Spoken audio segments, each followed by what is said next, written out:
Le silence. Informé. Cultivé. Rigoureux. Pour savoir et comprendre. Mario Dumont. Il est 6 heures, lundi 4 novembre. Bienvenue à l'émission. Bonjour tout le monde. Bonne journée. Bon début de semaine. Première semaine complète du mois de novembre. Vous avez eu 1 heure de sommeil bonus.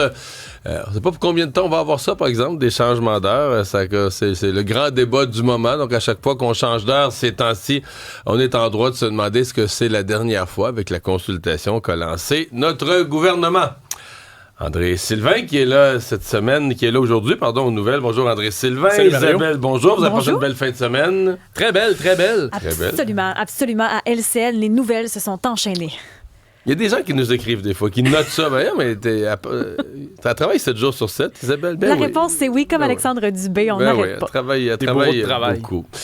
C'est une grosse matinée en information. On va vous détailler tout ça, mais je vous dis tout de suite en rafale. Le Christian Dubé qui change fondamentalement, comme jamais, les règles d'embauche des médecins. La SAQ, grève surprise ce matin. C'est un lendemain de gala de l'ADISC, mais dans toutes les nouvelles, Isabelle, celle qui attriste tout le monde, qui retient l'attention ce matin, c'est le décès, et c'est bizarre, c'est survenu un soir de gala, le décès de Monsieur Tapis-Rouge, Herbie Moreau. Qui est décédé à l'âge de 56 ans d'une cause inconnue, donc celui qui mettait tous les artistes sur le feu des projecteurs. Ça a été onde de choc hier parce que oui, il y avait le gala, mais aussi parce qu'on s'attendait pas à ça du tout comme nouvelle. Celui que l'on a connu, entre autres, avec Flash, Star System, District V, les auditions de Star Academy. Il y avait un long CV. Là, je veux dire, c'était lui qui allait se cacher derrière. Par exemple, il y avait un rassemblement du Vanity Fair, puis il allait attendre là que les artistes sortent pour avoir les bonnes clips que personne n'allait avoir. Là. Et il y avait une super approche là, pour les stars internationales pour réussir. Tu sais, on donne pas d'entrevue. Allait en arracher là, juste une petite entrevue, quelques petites phrases, il y avait le tour. Mais tout le monde me racontait, les réalisateurs avec qui il a travaillé me disaient, on arrivait à Cannes, puis les vedettes internationales là, parlaient à personne, puis ils se dirigeaient vers Herbie pour parler à Herbie, le Québécois francophone. Là. C'était vraiment ça. Là. C'était époustouflant, où à un moment donné, il semblerait qu'il appelait les gens la nuit pour dire « OK, viens-t'en, là, je vais avoir tel artiste en entrevue. Viens-t'en. » L'équipe de tournage arrivait. Schlouk, il y avait vraiment cet artiste-là. Il était seul à avoir ces entrevues-là. Isabelle, corrige-moi si je me trompe, mais c'est un peu Herbie Moreau, c'est un peu le précurseur de ce type de journalisme culturel au Québec?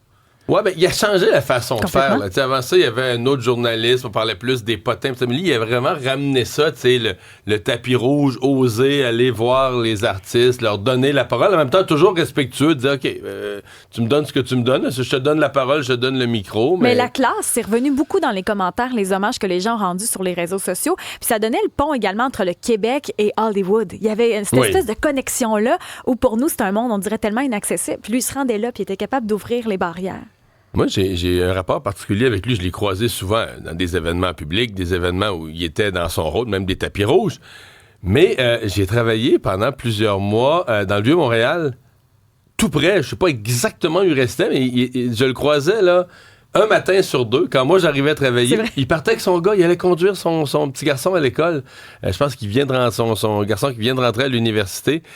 Et, tu sais, souvent, j'asais avec le petit bonhomme puis lui, et j'ai été en mesure de voir la fierté, là, comment il s'occupait de son fils, tu sais, il partait, tu sais, c'est lui, je pense qu'il était monoparental à ce moment-là, tu sais, c'est lui qui l'avait arrangé, le petit gars partait pour l'école, tu sais, tout impeccable, puis là, il me présentait ça, là, je l'avais le conduire à l'école, puis le petit gars, il parlait, donc, c'était comme assez frappant, là, la fierté qu'il y avait, tu sais, de son fils, de l'amener à l'école, du rôle qu'il jouait, de son rôle de père. Je repense à ça avec émotion, mais 56 ans, c'est... C'est très jeune. C'est très jeune. Ouais. C'est vraiment les gens de ma génération. C'est vraiment quelques mois, ils ont toute une gang, la gang de Flash, là, c'est vraiment mon âge. Là. Moi, j'étais en politique, eux étaient dans le domaine culturel, mais on se croisait. Et c'était un départ curieux. Donc, hier, on annonce son décès au tout début, juste avant le gala de la disque. Oui, sur le tapis rouge, là, on commençait tranquillement à prendre la nouvelle, mais on ne l'a pas entendu dans le gala. Aucune mention. Je n'ai pas entendu, moi, hier, durant le gala, mention de la disparition d'Herbie Moreau. On voyait, par contre, certains journalistes culturels prendre des photos du tapis rouge puis dire « Je me sens vraiment particulièrement étrange de vivre ça alors qu'il brille dans le ciel. » Oui, ça a été assez touchant hier. Les commentaires, on pourra vous les partager là, au cours de l'émission. Il y en a pas pas mal. Juste pour vous situer, là, peut-être que vous avez oublié l'importance de sa carrière. Là, il y a une vidéo qui existe sur herbie.tv où on voit une succession d'artistes qu'il a rencontrés. On entend des courts extraits d'entrevues. C'est impressionnant de revoir ça en rafale.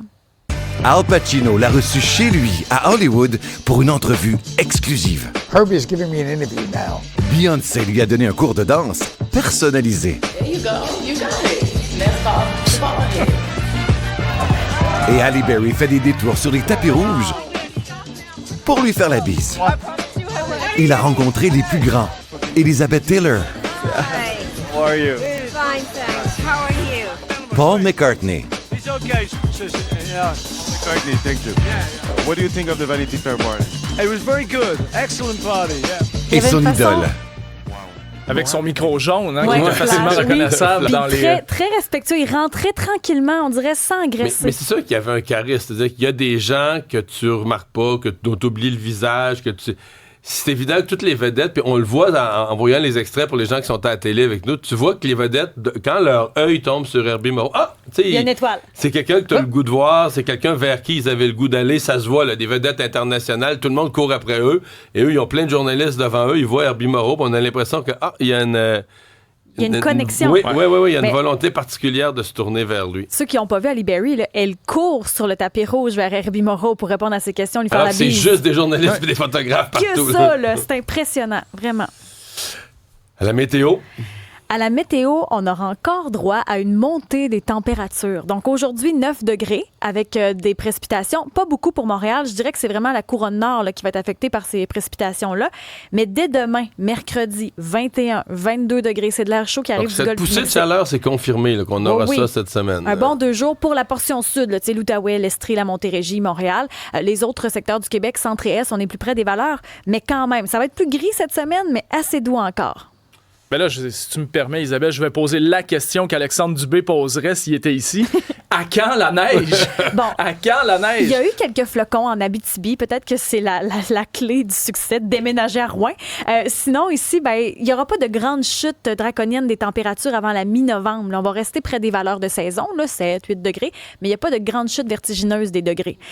On va avoir quelques petits flocons de nuit à un moment donné là, qui fondent durant la matinée au soleil. Peut-être le week-end prochain, un petit -2. Je sais qu'à cette température-là, on est capable de faire de la neige artificielle pour les skieurs. Ouais. J'en ai vu. J'en ai Ah, vu cette oui? fin de semaine, oui. Toi aussi, t'es la pépille brillante.